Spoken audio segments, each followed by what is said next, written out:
Yeah, once again for the great minds of now talking about. This is 4 for 10. Got the homie and new state champ, Guy Myers. You go by Guy. How you introduce yourself, man? Usually just guy. Okay. Yeah. All right, what's your hood? Where you from? What's your From squad? Woodbridge. Okay. Woodbridge, born and raised. I was born in Arlington. I've lived between the Beltway and the, 95 and Route 1 my whole life. Been up and down the Beltway, Lorton to Dumfries. Went to Forest Park High School. Besides that, just kind of been in the 703, 571 my whole life. Okay. What sports you play growing up? I played baseball. Well, I rode BMX, played baseball, football, flag football, started running track in high school, a little bit of basketball, but I was real short. So I got out of that pretty quickly. Okay, you said you ran track. What events you ran? I ran the 110 hurdles, the 300 hurdles. I ran the 4x4, the 4x2, and I high jumped. Okay, okay. What's your high jump? What's your PR? I PR'd in high school at 6'5". Okay, okay. Impressive, impressive. High school to where you are now. Let me hear the stops. Because it's arena ball now, right? Yeah, now I'm in arena ball. Yeah. Okay, okay. Oh, the journey's been long, but it's been beautiful, man. It's been a blessing. Out of high school, I went junior college. I'm a JUCO brat. Spent 3 years in junior college. Right out of high school, graduated in July. Ended up in Mississippi playing in the Mississippi JUCO conference. I was at Mississippi Delta. For anybody who knows Last Chance U, the show in East Mississippi, we played against that team. okay, So okay. I played in Mississippi for a while. I was there for a year, true freshman quarterback. I was young, I was 18, playing in the best JUCO conference in the country. So, we were getting beat down, but it was good learning lessons, toughened me up a little bit. After that, transferred out to a JUCO in Oklahoma. It's called Northeastern Oklahoma. That's kind of where most of my growth as a man and a football player came. Redshirted my first year there. I was 9 of 9 quarterbacks on roster, so I had a lot of climbing to do. Went in, learned throughout my redshirt year, came in the next year as the third string, fought my way through. By week 4, I was the starter. We ended up going 7-0 when I took over, lost in the championship game. But it was a beautiful experience, get that opportunity, kind of take that job and show what I could do. That bridged me from junior college to university. I then went to University of Charleston in West Virginia, small D2 school in the MEC. So transferred there in 19, COVID hit in 20, Mm. took my COVID year, took over as the starter in 21. We played a condensed season in 21 spring. So we played 5 games and then we played all of fall in 21. So I had 15 games on my senior year tape that kind of helped me bridge into the professional leagues. I did a bunch of different combines, different prep things when I came out of college, kind of bridged me into the pros because unless you're the Harlan Hill winner, an All American, being a quarterback coming out of D2, you don't really get the love for the league. So I Okay, had to kind of find my workarounds. I did a lot of CFL tryouts. I did these national or regional combines that are run by secondhand companies that work with agencies and NFL scouts. Through that, I went to one called National Scouting Combine. mm, That ended up putting me in the USFL when they did their first season in 22. okay, So I spent all of 22 in the USFL. Then I went to the UFL when the XFL USFL merged. I unfortunately was on one of the teams that got dropped when the two leagues merged. So it was a a hard punch to take, but it's about getting back up. So instead of sitting around waiting for the next opportunity, I immediately bridged into arena ball. I went and I backed up in Carolina for the Carolina Cobras in the NAL behind this incredible quarterback. Learned a lot, kind of how to be a pro, how to conduct myself, through the adversity. They brought me back for the next year as the starter. Uh, Balled the fuck out. We lost in the championship game, but I balled. I showed what I could do, and now from that opportunity, I'm now bridging over to the IFL, which is arguably the best arena league in the country. So I have a beautiful opportunity to go play with my brother, who's a receiver mm. for the San Antonio Gunslingers. So just one step after another kind of built me to that next kind of step. So going into year 4 as a professional, I'll be playing in the IFL. Okay, okay. Well, yeah, we can get to the 10 questions. Okay, let's do it. All right, your favorite format between traditional, arena, and flag, and a bonus question: what is a surprising consistent in all three of the sports? I know you always hear it's still football. What's a Yeah, surprising consistent in all three formats? absolutely. I'm gonna start that by saying my favorite form of flag is definitely 8-man. Okay, Okay, I've done a little bit of 5-man small ball stuff. just playing on the full field is something that I really love. That's something that I miss playing arena because we play on a condensed field. Okay. So 8-man's definitely my pick for flag. Mhm. A little bit of context for the arena question. There's two different forms of arena football. One's called arena and one called indoor. Indoor is more of a simulated outdoor game. You have RPOs, you're in shotgun. It's more like playing outdoor ball inside. Okay. Traditional arena football is under center, nose to the grindstone, handing off the ball, one high motion. So I will lean more towards the indoor rules of arena football. Okay. Okay. All right. Who's the best receiver you've played with? Best receiver I've ever played with. That's a loaded question. Man, I would have to Well, give it let me ask a different way then. Who's a receiver that you learned a lot from? Like it really helped out your game. Cavante Turpin in Oh. the USFL. He's a kick return specialist and slot guy for the Dallas Cowboys now. Mhm. He has an incredible story, incredible journey. He had to fight through all these adversities and demons to get to where he is today. But when I came out of college, I went to the USFL. I was signed on to the team he was on. I had never met a receiver to that point in my career who saw the field or played the game like he was a quarterback, and it separated him. That's why he was the MVP in the USFL, and then went to the league. Because he saw the game differently. It was slower. His IQ was 1,000. We used to be running plays, and he would check things from the slot and point stuff out to me. And he really elevated my game because I was like, all right, this is the type of people I'm going to be playing with. I got to be on that same wave with them. Okay. Okay. I like that. I like that. Another two-part question. Would you prefer arm strength over accuracy or accuracy over arm strength? And would you prefer to be a okay passer and a good runner or vice versa? So, man, that's a good question too. I'm gonna lean to accuracy. Okay, the big reason I'm going to lean into accuracy is because every level of football that you get to, the margin of error shrinks, right? In the NFL, you don't have these guys that are bombing out 70, 80 yards every single game. It's about the consistency and ball placement. My whole life, I've been a gunslinger. I've been a strong arm guy. I've leaned into that arm strength, right? But that got me in trouble when I got to the higher leagues because I was lacking in a separate category. Okay. Right. So in my adult life and my pro life, I focus more on being a passer from the pocket, being comfortable where my feet are, being calm through my lower half, and being very concise with the football. So I always train my quarterbacks and my younger athletes accuracy over anything. Having a strong arm's cool. That's the splash. That's the wow. But if you can put it through a pinhole and hit through two defenders, that's where the money's at. And then always in the game now, you got to be an athlete in the backfield, right? So I think that's a tough question when it comes to being more of a passer or a runner or, all that different things. I think you got to be able to do both, right? You have to be an athlete at quarterback nowadays. You can't just be feet in cement. There's, the best quarterbacks in the NFL are at the highest levels, they can move a little bit. So I always lean to high accuracy and high mobility. That doesn't necessarily mean you got to be the fastest, be the strongest, but you got to be able to move laterally well. Okay. Okay. I like that. All right. Difficult part about playing quarterback besides everybody arguing for the ball. And that's funny. The first thing that came to my head before you even finished that question was managing different personality types, right? There's a lot that goes unsaid for what a quarterback has to do off the field, especially at, the high collegiate level or the professional level, even in flag, man. I was blessed to play with Primal Fear and they have a really good group, but just, playing and seeing how some of the other teams communicate and they kind of argue back and forth. If you don't have like a really good like a catalyst at quarterback, it can really things fall apart really quick.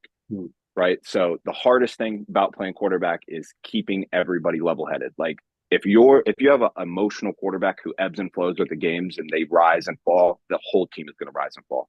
So the hardest thing is controlling emotions of, outdoors, that's 58 people. In college, that's 110 people, in flag, it's to 25. So arena, same thing, 25. So just keeping emotions level and being able to communicate concisely to a bunch of different type of personality types, right? You can't really, sometimes people can't be talked at. They got to be kind of guided through conversations. Sometimes people have to be talked at.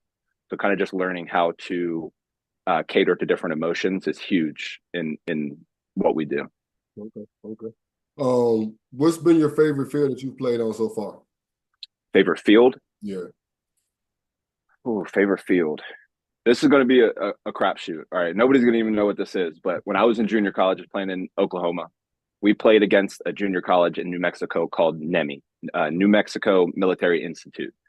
They were on a military base in New Mexico, and you drove in, and the dorms. So the football field was in the middle of the campus. So the campus surrounded the football field, and their dorms lined the field. It was like it looked crazy, bro, but it was dope because the stands were kind of real small, but everybody was sitting on the balconies of their dorms, Wow. kind of overlooking the football field. It almost felt like a bowl or like a dome type feeling. It was a crazy environment. I have a crazy story from that game too. So that's always been really prevalent in my heart. So I have to say that's probably one of the dopest fields I've ever played on.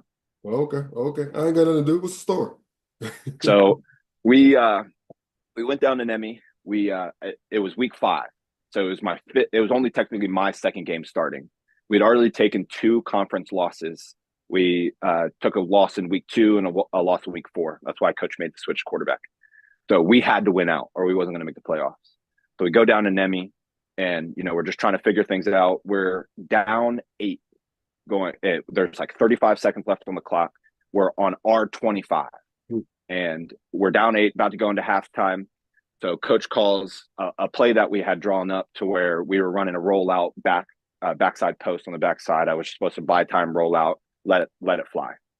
Play breaks down, kind of do some crazy Lamar Jackson type shit in the pocket, whip out. I'm rolling right to my right side, probably on the 15 at this point. And this is where being a strong arm quarterback kind of played into my favor. I hit this wicked ass stiff arm on this dude, plant my feet, and I just throw the ball. As it was my farthest completion in a game in my career. It was 76 yards in the air. Dude caught it, walked into the end zone. We went up by 2, or we went for 2, went up, went into halftime with the momentum, came back out, blew them out by like 3 scores in the second half. Damn. Yeah, man, it was lit. 76 yards in there? In the air. In the air. Yeah, I can put it like about 80, no rush, yeah, slow drop, get my hips by me. I put about 80 in the air, but realistically in a game, probably topping out about 70 now. Okay, respect, respect. All right, which one feels better? Dot or bomb or ankles and some run? Like an ankles and some yards afterwards. Definitely a dot. Like think about a drag coming across the field or a nice deep over. You got a safety sitting high, corner sitting, distracted backside, and you just kind of put it over that second level. It just drops right in the breadbasket. Boom, they catch it in stride and roll up field. Those ones feel good because it's kind of like you throw it and you're like, oh yeah, that one came out nice. Bombs are dope, right? But most of the time, receivers are the ones that make those plays work. There's nothing harder for a receiver to catch than one of those 70-yard bombs. You got to think they're running, their eyes are shaking, they're tracking the ball over the shoulder. But you give them a nice catchable, accurate football in hands upfield as they're rolling through. There's nothing more satisfying than that. I like that. I like that. All right, what was your favorite play from States? Your favorite play from States? Favorite play. I'm not even going to get into the diving one because that's too controversial. So I'm going to lean towards. Don't pick none from our game either. That's funny. That's the second one that popped up to my head. No, you good. I don't know if you remember, but we were on like our maybe y'all's 30 or 40. I'm not sure where we were. We had just come onto the field, maybe a pick or turnover. I'm not sure what happened. But I rolled out right, and y'all's big side, your right end had got inside a little bit. So I rolled out right and I took off and I hit dude with that mean hip twist drop jump. And I was twisting. I was in it like a full spin move. I hit like 2 spins and I ended up running backwards into the end zone. Yeah. And all 3 people missed my flag. And I'm like tiptoeing on the sideline, leaning out while I'm spinning. I have the clip, Whoever was filming that game when we played y'all got it right down the line. It was sweet. Yeah. Shout out to cameraman Chuck. Yeah, we got that. Yeah, shout out Chuck. I tried to delete it before I put it up, but yeah. That's what's up. How's it feel to be a state champ, man? Flag football. You've done a lot, but how's it feel? It's cool. Honestly, that was my first state championship ring ever. It's crazy because I've always lost in championship games at every level. I've heard you say championship a lot of times in this conversation. I didn't know you lost all of them. Okay. All of them. Junior college, lost in the playoffs in college, all of them. Never could get to the finish line in college besides for track. And I don't even count that because that's not the same. So it was a good feeling because, whatever level, just being able to do something like that is an incredible experience. Mhm. It was really awesome because not only did I get to connect with you guys, but I met a lot of the guys who have been in the flag game for a while. And I mean, I'm not gonna lie, I was ignorant to it before. You know, I've had friends who play flag. A couple of them do like the USA flag and stuff like that. I was always like, oh yeah, that's cool. But I didn't know how prevalent it was and how up and coming it really is. Like it's really a viable option. Like if you're gonna retire, you're gonna finish playing ball, jumping into flag, like there's real substance there. It was a lot of fun putting the playbook together, you know, calling plays in the huddle, just the whole format, the opportunity to go to states. It was really incredible. I really liked it, and it was a good feeling. You know, I'm 2 months out from season now, but getting in the environment of running that tournament now kind of it gave me a lot of reassurance because I work my ass off in the off seasons and I train too much, 5 days a week. I'm throwing 4 times a week. So it was cool going to the tournament and doing so well because it was almost like a reassuring factor of where I am right now in my training phase prior to going into season. And I think it gave me a lot of confidence in knowing that, you know, I'm ready for this next step, go in, take the job, you know, everything that comes with playing the game. That's good. That's good. And where will you be at? Since we're already here. Where's next? Where you at? So I'm going to San Antonio, Texas next. So I'm leaving in end of February. Our first game is March 22nd. Camp starts the 7th. It's a 5 month season, so 18 weeks, and then of course playoffs. Okay. So now that I'm leaving Carolina, where I was the guy, right? I'm going into a new situation where their quarterback last year was the MVP quarterback of the league, threw like 108 touchdowns or some wild shit like that. So I'm going into a situation now to where I'm in a 3 quarterback battle. You know, I might know some people on the team who I've played with in the past, but you know, none of that shit ever really matters. I got to go in and prove to a whole new staff, a whole new state, a whole new fan base that I can do this. So I'm excited for that opportunity. There's nothing like earning that type of you know, opportunity. So it's pretty cool to have something new to lean into next year. Okay. Good luck to you. Good luck to you. Appreciate that. Your favorite jersey and cleats. You have them? You know them?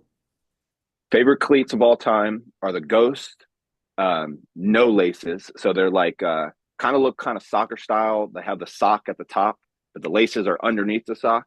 I've had like 6 pairs of those in the last 6 years Hmm. or 5 years. Those have been my favorite cleats. Favorite These jersey of are all time. these are Nikes. These are Yeah, Adidas. Nikes. Nikes. Yeah, they're called Nike Ghost laces or something like that. Those are Okay. my favorite cleats of all time. Um, Favorite jersey of all time would have to be.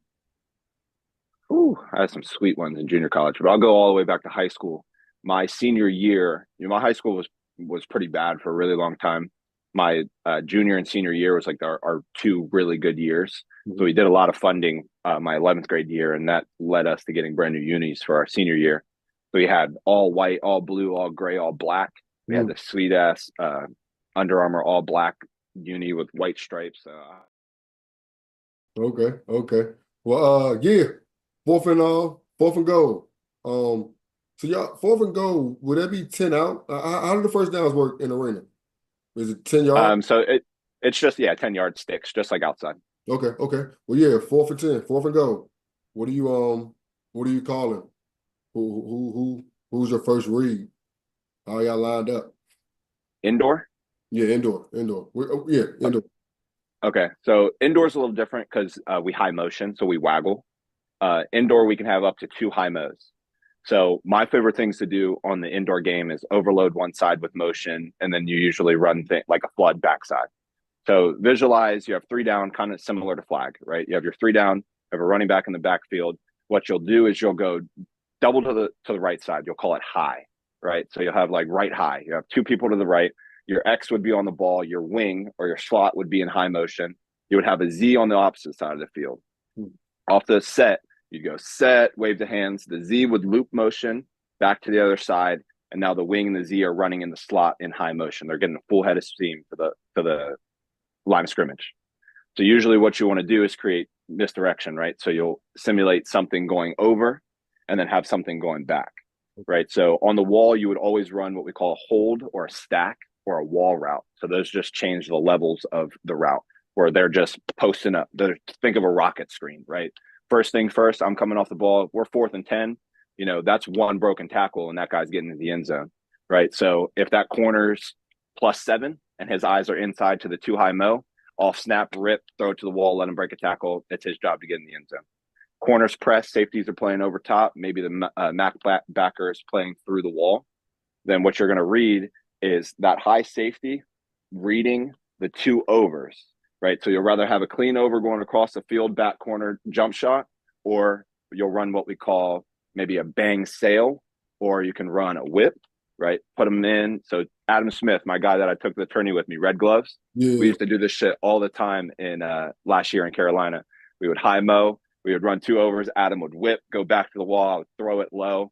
Linebacker would dive over, miss it. He would fall right into the end zone, tutty. Okay. Yeah. It did look like I had a little chemistry going on. So both of y'all Yeah, put it together. that's my guy. Yeah, super quick, but he played with my brother, so I've known him for 5 years. And then when I came out of college, he lives up in Upper Maryland, so he used to drive down to Fairfax and meet me at Oakmar. Mhm. I'm You're familiar with Oakmar, right? Yeah. So he used to meet me at Oakmar, and we would train 3 times a week at 8 o'clock at night. When I got off work, he's a teacher, so he'd get off work, he would drive down here.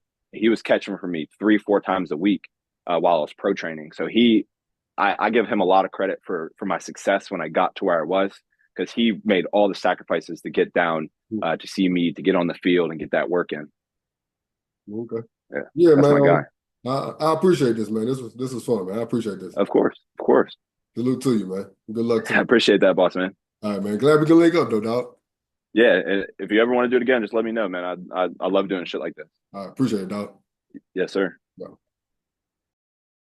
Share once again from the great minds of now talking about states. I am Go Get It Mo. Shout out to Deuce. Yeah, talking about states 24. We was in Richmond.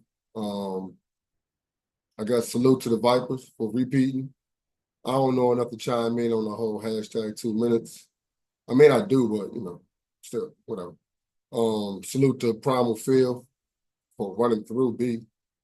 Good game versus us. Like I told Jason, that hour break killed us, but y'all put y'all foot on our neck, so I ain't taking nothing away from y'all. Good game. It was whack with everything being at Ford Field. Who'd y'all face off against first? I don't remember the name. It was one of the R teams. It might have been not Arsenal. Marksman. Marksman. Yeah. It was Marksman first. Then we had Joe right after that. And then the championship right after that we had Reloaded, Okay. the green team for the finals. So yeah. And was that the only competitive game, or were none of the games competitive? How you feel? I think all three of the games we played on Saturday were competitive compared Okay. to the games on I mean on Sunday, yeah. All three of the games on Sunday were more competitive than the games we played on Saturday. Okay. I felt like the games we played on Saturday, it was a little bit more like what I'm used to just playing FXA, just pure 8-man non-contact. Mm-hmm. So I feel like I was more used to that. But in terms of Sunday, like our final game against Reloaded, that was a game that came down to the wire. And then our first game of the day, that actually came down to the wire. Guy, he had the little controversial dive at the end to win the game. But that was a crazy game. Okay. Is that your first Sorry time about playing with them? yesterday, bro. Life doesn't slow down sometimes. That's good. That's a good thing, man. It's a good thing. Oh man. You have any idea how these things go? I watched one of your old ones, just like the quick little 10 question things. Besides that, no. But I've been on a couple of podcasts and shows before, so Okay. um, We can be get it'd be cool. started. We can get it started. That's cool. Yeah. All right.